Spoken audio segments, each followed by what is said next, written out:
If you're not immersed in the finance industry yourself, it can be confusing to understand what different credentials mean after an advisor's name. We're here to break it down for you, and we're starting with some of the more common designations that are represented at Howe Rusling: the CFP, CFA, and CPA.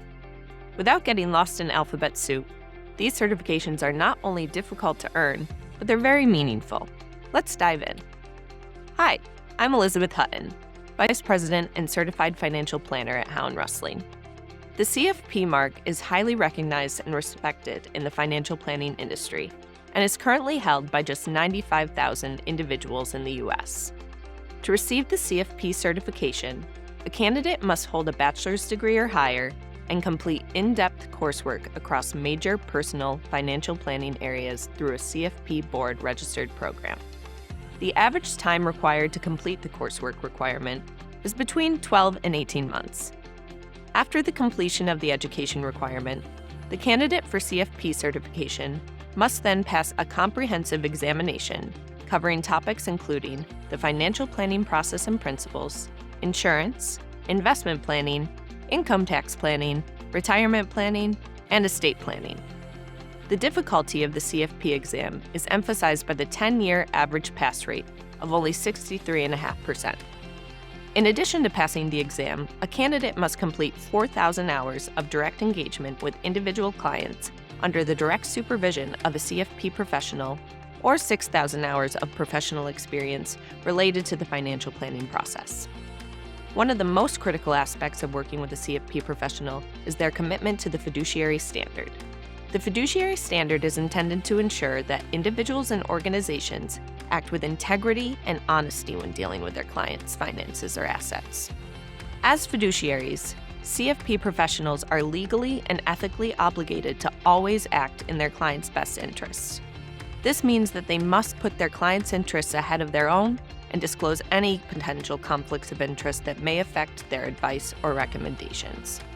The fiduciary standard is critical because it ensures that your financial advisor is working for you and not for their own financial gain.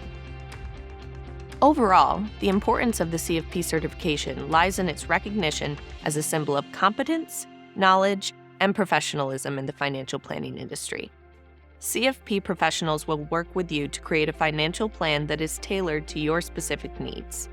They can help you make informed decisions about your investments, retirement planning, tax planning, and risk management. My name is Brett Boyer, and I am an equity analyst at Howe Rusling and also have obtained the Chartered Financial Analyst designation, better known as the CFA designation. In order to receive a CFA designation, a candidate must pass 3 tests and complete 4,000 hours of work experience in a minimum of 3 years within the investments industry. The tests vary in structure and cover ethics and professional standards, quantitative methods, economics, financial statement analysis, corporate finance, equity investments, fixed income, derivatives, alternative investments, portfolio management, and wealth planning.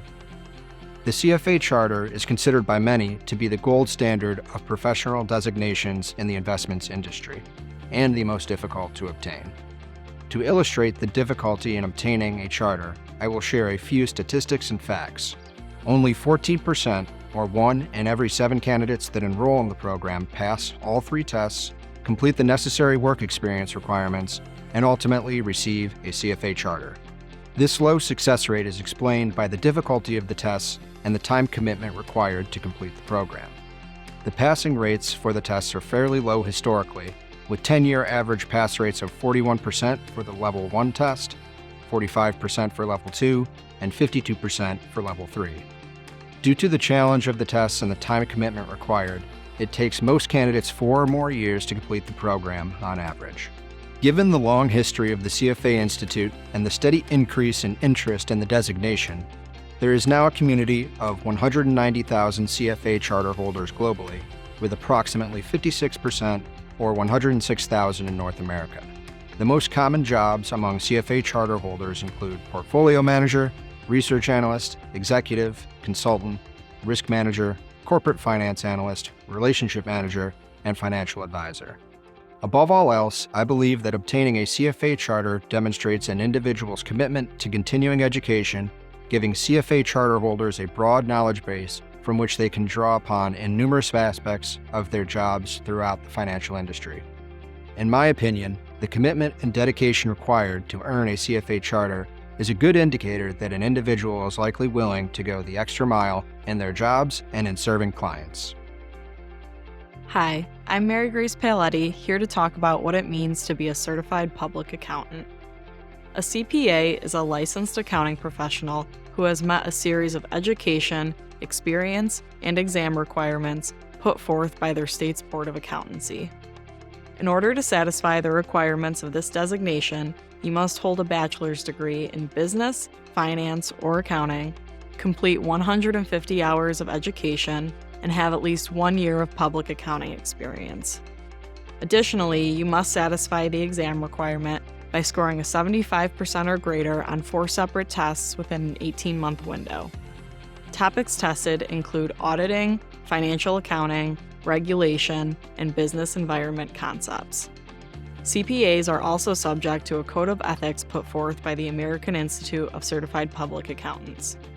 In order to maintain a valid license, CPAs are required to satisfy the continuing education requirements in their state of licensure.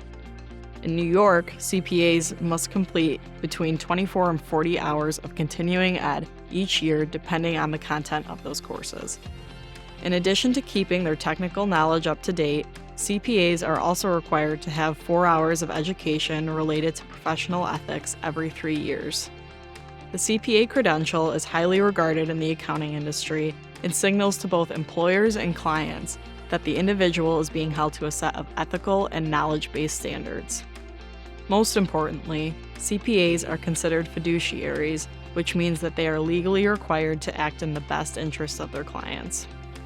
In summary, when selecting an advisor, it's essential to consider their qualifications, expertise, and ethical standards. Choosing a financial professional of any kind is a crucial decision that can have a significant impact on your financial future. Thanks for tuning into Street Smarts.